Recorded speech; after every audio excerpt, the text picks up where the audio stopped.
کہ اس کو جلد یاد کر لو، اس کا جمع کرنا اور پڑھانا ہمارے ذمے ہے۔ جب ہم وہی پڑھا کریں تو تم اس کو سنا کرو اور پھر اسی طرح پڑھا کرو، پھر اس کے معانی کا بیان بھی ہمارے ذمے ہے۔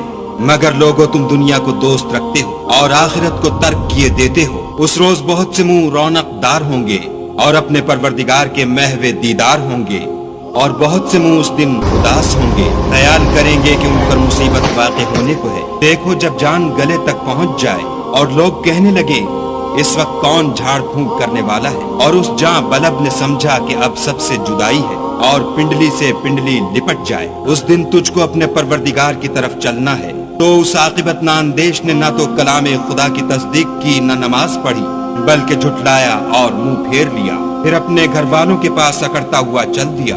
افسوس ہے تجھ پر، پھر افسوس ہے، پھر افسوس ہے تجھ پر، پھر افسوس ہے۔ کیا انسان خیال کرتا ہے